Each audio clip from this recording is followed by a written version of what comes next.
Port Dickson হল কুয়ালালামপুরের নিকটে শালীন সৈকত অবলম্বন, যা এর খ্যাতি এবং জনপ্রিয়তার জন্য দায়ী। এটি শুধু একটি সমুদ্র সৈকত নয়, বরং নেগেরি স্যাম্বিলান রাজ্যের উপকূলরেখার একটি 18 কিলোমিটার স্ট্রিপ, যেখানে কয়েকটি সৈকত রয়েছে যা অন্যদের থেকে কিছু ভালো। পোর্ট ডিকসন পিডি নামে পরিচিত মালয়েশিয়ার নেগেরি স্যাম্বিলান পোর্ট ডিকসন জেলার একটি সমুদ্র সৈকত রিসোর্ট।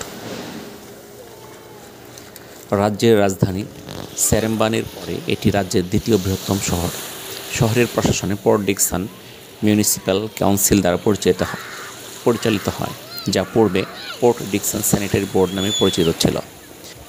পরবর্তীতে স্ট্রেট সেটেলমেন্টের সময় ব্রিটিশরা এটিকে একটি ছোট বন্দর হিসেবে গড়ে তোলে। ঐতিহাসিকভাবে আজ যা পোর্ট ডিকসন এবং নিকটবর্তী লুকুট ছিল কেলাংয়ের লোয়াকের অংশ, মূল 9টির মধ্যে একটি, যা 1773 সালে নেগেরি স্যাম্বিলানের প্রথম পুনরাবৃত্তি তৈরি করেছিল। 18 শতকের গোড়ার দিকে এটি সেলেঙ্গরের অংশ হয়ে ওঠে।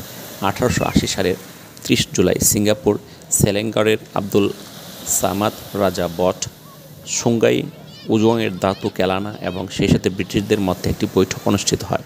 সেখানে সেলাঙ্গার ত্যাগ করেন।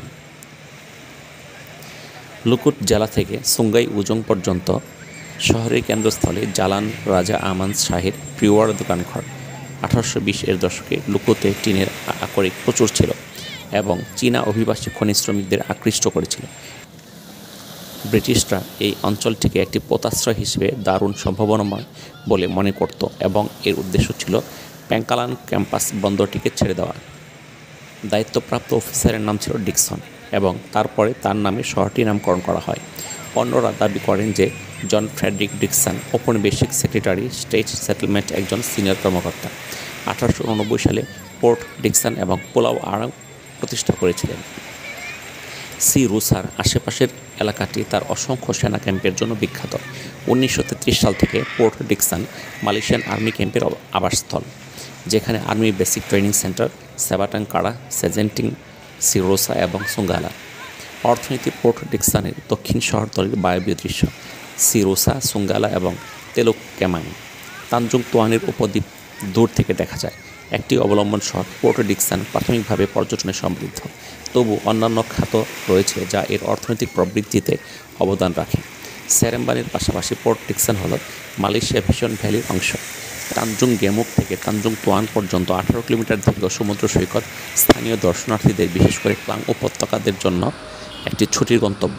উপরন্তু অনেক সিঙ্গাপুরবাসী পোর্ট ডিকসন এবং আশেপাশে হলিডে হোমে বিনিয়োগ করছে। 1990-এর দশকে পোর্ট ডিকসন নতুন হোটেল ও রিসোর্টের পরিকল্পনা ও নির্মাণের সাথে বৃদ্ধি পায়। 1997 সালে এশিয়ার আর্থিক সংকটের কারণে এই প্রকল্পগুলির মধ্যে অনেকগুলি স্থগিত হয়ে গিয়েছিল। পোর্ট ডিকসন উপকূলরেখা বরাবর অনেক অসমাপ্ত ভবন ছড়িয়ে পড়েছিল।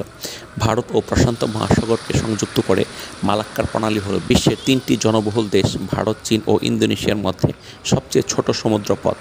সমুদ্র বাণিজ্য দ্বারা অনুপ্রাণিত হয়ে প্রবাসীরা 1927 সালে Royal Port Dickson yacht club প্রতিষ্ঠা করে, যেটি এখনও ডিঙ্গি সেলিং কোর্স অফার করে এবং রেগাটা চালায়। নতুন 5-স্টার অ্যাডমিরাল মেরিনা অ্যান্ড লিজার ক্লাবে ইয়ট ট্রাভেলার, সিলবোট এবং বিলাসবহুল ক্রুজারদের জন্য ডকের সুবিধা রয়েছে। এটি রাজা মুদা সেলাঙ্গর ইন্টারন্যাশনাল রেগাট্রা, রয়্যাল লেঙ্কাউই ইন্টারন্যাশনাল রেগাট্রা এবং থাইল্যান্ডের ফুকেট কিংস কাপ রেগাট্রায় যোগদানকারী পালতোলা নৌকা রেসিংয়ের জন্য একটি ট্রানজিট পয়েন্ট।